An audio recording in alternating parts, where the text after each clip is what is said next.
I got off a coaching call yesterday with a client and they asked me this simple question. How do you not let Etsy consume your life? Now, this client specifically is a husband and wife couple who own an Etsy shop together, like Lauren and I do. And they were curious how we balance everyday life with the busyness of the Q4 season. They specifically are already at 50 plus orders per day in early November and will be looking at over 200 plus orders per day during the peak season this year, which will be here in about 30 days. And they're finding themselves at times feeling consumed with Etsy, with conversation about Etsy bleeding into every part of their day and life. So the question is, how do you not let Etsy consume you? Before we get started, I want to make it really clear that this video is mostly for the seller who is overwhelmed with sales and feels like they are working every waking hour on their Etsy shop. If you're not at that level yet, what I share likely won't apply to you just yet. To be blunt, you are at the point where you just need to put in more work in your Etsy business. And to be perfectly clear, there is nothing wrong with choosing to spend your time on your Etsy business. You can absolutely do this and get to the level where you have more orders than you know what to do with. But it's going to take hard work. It will take sacrifices, many long nights and early mornings, and probably many weekends spent in front of your computer instead of with friends and family. Do not let the pressure of this world telling you to be average prevent you from being exceptional in achieving your goals.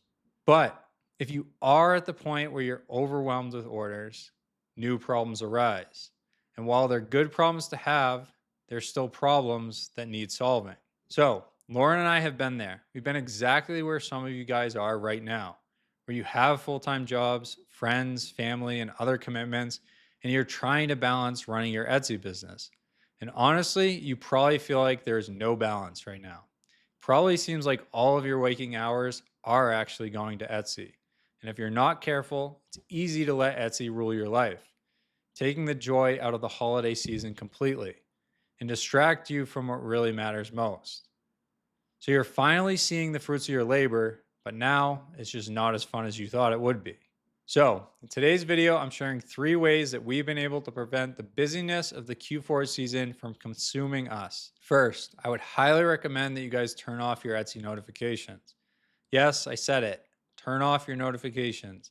And I know the cha-chings are cool, but after a while, it just becomes overwhelming. If your spouse or your family aren't already annoyed, they will be. And eventually, those fun cha-chings can create an overwhelming feeling because honestly, it just means more work needs to be done. I remember when I first started selling on Etsy, that first Q4 season, I would wake up to cha-chings at 4 a.m. in the morning with my heart racing because I was overwhelmed at how much work needed to be done. Now, back then, I was selling physical products at the time. And so when an order came in, that really did mean a lot needed to be done to make that item, to sand it, to paint it, to package it, and to ship it, while I still had a 10-hour day to put in my engineering job. So I get it. And with print on demand, and especially with highly personalized orders, you end up spending the same amount of time and effort.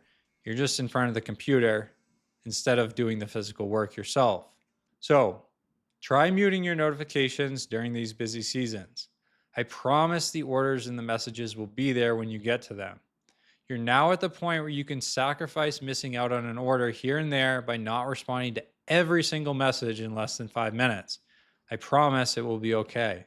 Next, I strongly encourage that you batch your work.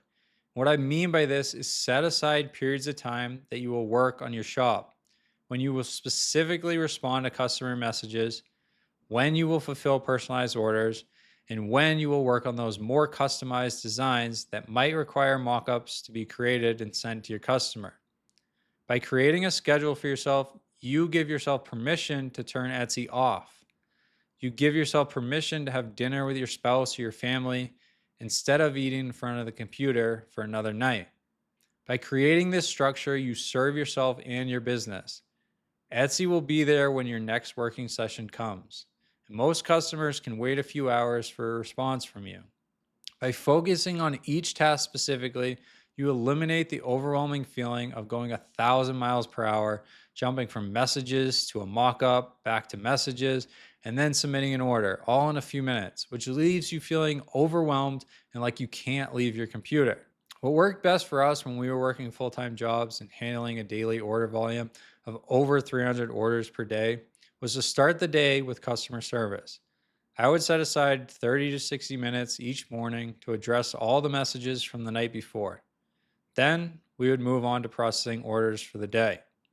So if I woke up at 4 a.m., started working by 4:30, this meant that I could work on customer service from 4:30 to 5:30.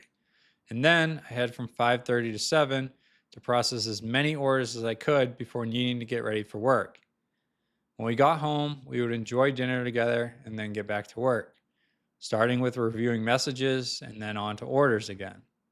When it was time for bed, our phones stayed in the kitchen with the notifications off. We'll get to the messages the next morning during our next working session. We also intentionally do not start our day with Etsy. We don't roll over in our bed, grab our phone, and check our orders from the night before. We start our day by reading our Bible and praying together. And I'm not saying anyone needs to do this, but for me, whenever I start my day in God's Word, it makes my day feel less overwhelmed, even on those days when you feel like you really do need an extra 6 hours. So be more intentional with your time and when you actually look at Etsy. And I promise it will help you feel less overwhelmed. At least it has for us. Finally, I want to encourage you that there is light at the end of the tunnel. You are in the phase of business that Dave Ramsey calls the treadmill operator, meaning you do everything in your business right now. And if you get off the treadmill, the business comes to a screeching halt. But you need to realize that this season is temporary. These peak seasons are short, and eventually you can step off the treadmill by building a team to work in your business, allowing you to work on your business and continue to focus on growth efforts even during these busy seasons, while your team keeps the treadmill going. So try these 3 things. Turn off your notifications, be more intentional with your time by batching your work, and realize that this season is temporary, that there is light at the end of the tunnel. So, if this video is helpful, let me know in the comments below. Also, please let me know in the comments if you guys have any specific topics you would like me to cover in the future. As I mentioned, this question came from a real coaching call yesterday, and I'm doing my best to create valuable content for you guys to serve each one of you exactly where you're stuck right now. Thanks for watching, and don't forget to like, comment, and subscribe.